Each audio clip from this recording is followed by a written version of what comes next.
But first and foremost, let's get into our top story.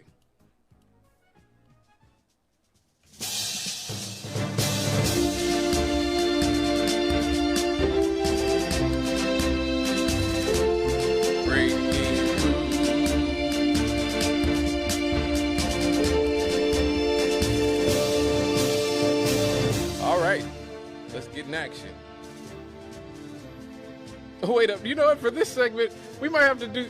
I might need to change the theme for this segment.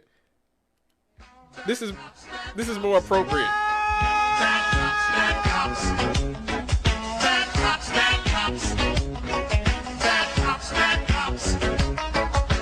Greenfield cops are on the take. But what do you expect for the money we make? Whether in a car or on a horse, we don't mind using excessive force. Bad cops. Bad cops. Oh, you cops know I love you. Well, a new study has just been released and shown that the killings of black and brown people in this country may be double what is reported. Yes, you heard me correct. Everybody's so up in arms about police brutality, not even knowing that it might be even worse than we think it is. The newly released Raza Database Project reveals that the number of black and brown people killed by the police in the United States may be more than double the amount that is widely reported. That's right. Statistician and demographer Jesus Garcia explained how the team merged data sets from independent research projects on police violence to more accurately determine the ethnicities of victims. Thank you to our friends at Democracy Now! For this study. For this story, I'm sorry. The study comes from the Raza Database Project. Now, this shocking report estimates that 35,000 people have been killed by law enforcement in the United States since the year 2000. So over the last 23 years, that's 35,000 people, well over 1,000 a year. And the number of brown and black people killed by police may be more than doubled that widely reported amount. Now, let me give you some background here. The Raza Database Project was founded by the late Roberto Rodriguez, also known as Dr. Centile, who died in last July. He was the associate professor of Mexican American Studies at the University of Arizona, who himself survived a brutal police assault in the year 1979 when Los Angeles sheriff deputies beat him for taking pictures of them beating another man. So just imagine that. You're recording police brutality, and then you become a victim of police brutality. And so he spent the rest of his life fighting police brutality. So, as for the numbers, the Latino population of people killed with Spanish surnames is about 65,000 between the year 2000 and the year 2022. That's over a 2,000% increase from what estimates said were about 4,500, which was 4,500. Equally important here is the Asian population count, which a lot of people don't think that Asians get killed by the police. The Asian population count went from just under 500 under the old methodologies to over 2,000 deaths, a 75% increase. Now, how does this happen? Because there is no federal standard for collection of this data. So when the police kill people, whether they black, white, Asian, Hispanic, there is no federal standard for collecting the data. There is no federal department at the Department of Justice or the CDC. Matter of fact, the CDC used to collect, at least at one point, tried to collect and were forced to stop. So the task of collecting data falls on open sources. and on individuals. So you have people like the Fatal Encounters website, Mapping Police Violence, and the Washington Post, and the UK Guardian, and people like that. But without federal collection, independent media, independent sources are the ones that have compiled a list. So when you're doing the type of crowd sources of information, there's going to be, gaps within the numbers. So you're not going to be able to get the type of accuracy that you would get if we had a federal database like we have for homicides and things like that. So oftentimes the race and ethnicity of the victims of police brutality oftentimes get lost in translation here. Oftentimes there's no names, and the location is wrong when the police report something. The initial data of over 33,000 deaths included over 9,000 that were considered unknown or other. And those included in the white ethnicity were about 11,300. So over the course of the new results, they were able to actually supplement that count by 5,000 people. So by going through it with a fine-tooth comb, they were able to actually add 5,000 people. So even more white people got killed by the police than we thought. So really, I mean, like our police departments, I'm just saying they not afraid to use the blicky. Okay, they're not afraid to let off some. And I know a lot of you out there, this is Gary, Indiana, want to know about the African American, specifically the African American population. Okay, the African American population represent 12% of the U.S. population, but a full 24%, or a quarter of all police deaths they found. A full quarter of all police deaths, in spite of us being only 13% of the population is African Americans, which is what I am. I don't know if you can see me.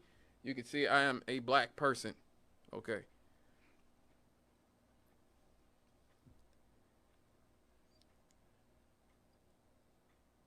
So, and here's even more beguiling on this topic. We don't have any national account or type of data when it comes to violence against women specifically, which a lot of people don't really ever think about police violence against women, but especially when it comes to migrant women. Those women are constantly being taken advantage of, not just by the police, but by, coyotes, by all kinds of other people who know that they are not in a position to actually be able to do much about stopping you from getting the type of justice that, a normal citizen would get. And so our government, so a lot of these migrant women have had to deal with sexual assault, sexual battery, and a lot of people don't know our government has done this. Forced sterilizations. That's right. Forced sterilizations at these detention centers that we're holding these migrants at. So that's why it's important to bring light to these types of topics. I mean, in a way, it sort of brings back the type of abuses that you see in the settler colonial states, like the one we talked about at the top of the show, Israel. Okay? When you have settler colonial states that are built on the idea of dehumanization, of genocide, of massacre, in order to maintain that, you need an almost fascist militaristic police force. Israel has one, and so do we, apparently. I remember a few years ago, I think it was 2019, I think this was before George Floyd, I talked about that, I think is when I was on Monday nights, The American police had killed more people in the first 3 months of the year than the police in Great Britain had since 1900.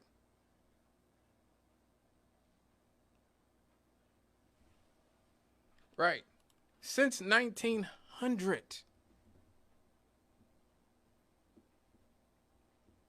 That's what we're dealing with here. Now, I'm not saying this because I hate the police.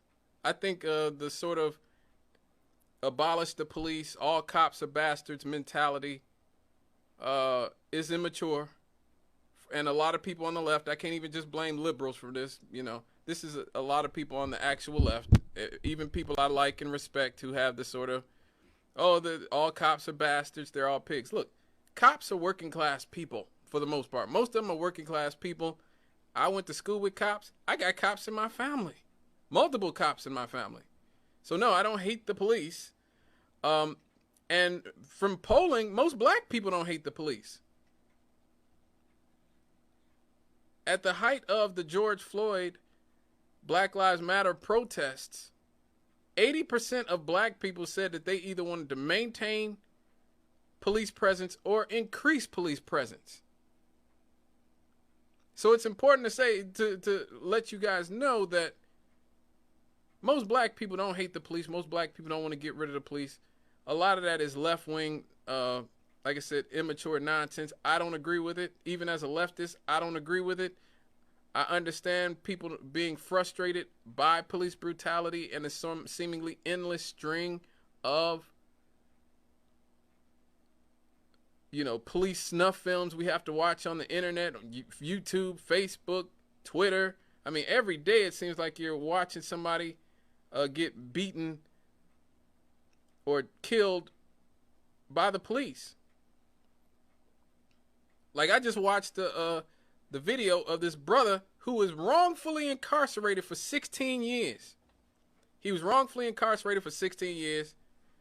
And a few days ago, he got killed by the police because the police officer stopped him for speeding.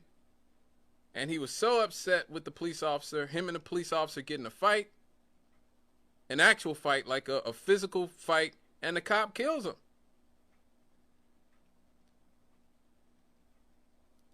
Now, I know the instinct is to go, oh my God, the police are so awful, the police are so terrible, etc. But in that particular instance, in some instances I've seen, look, when there's a confrontation and somebody's physically trying to get at you, you go for what you know. That's whether you're a cop or whether you're a person.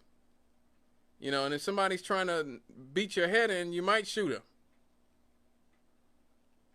So I'm not coming from the perspective of I hate all police. And neither are most people in the black community outside of, you know, just the anti-police activists who just hate the police. You know, that's their, I mean, you know what I mean? That's their business, but I'm just telling you, the police ain't going nowhere. Everybody. They're not going anywhere. So you're going to have to learn how to live with them. What I support and what I believe that in the black community we have to be more vocal about supporting is reform. That is really what we were supposed to be supporting Joe Biden for, was reform.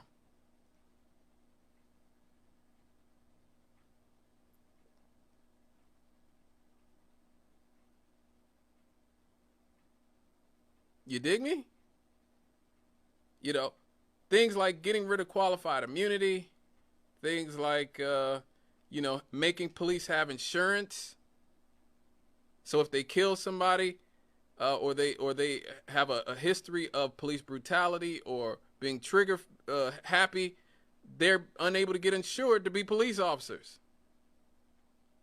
And if they're unable to be insured, then they're incapable of securing a job as a police officer. Things like that. Cameras on cops that can't be turned off. The footage being reviewed by a citizen review panel that aren't connected to the DA's office or whatever. These are all things that we could be advocating for as communities. These are things that Actually, some of these things, I believe, Black Lives Matter, Northwest Indiana, here actually advocated for at the beginning of the Prince administration. I don't know exactly how that went, or if many of those reforms were actually implemented, but that actually was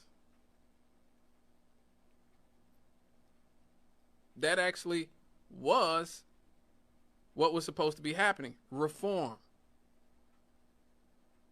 Not abolishment, reform.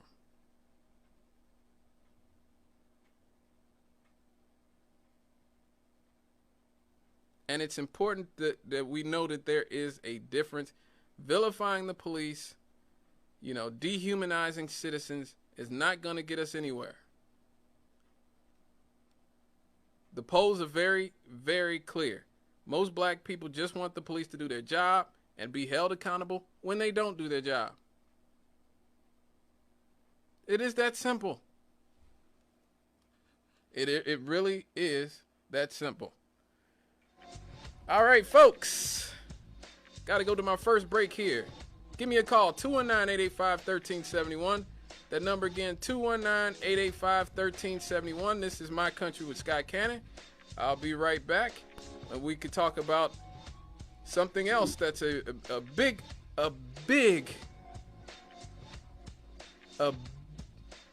very big drain on our tax dollars. We'll be right back after these.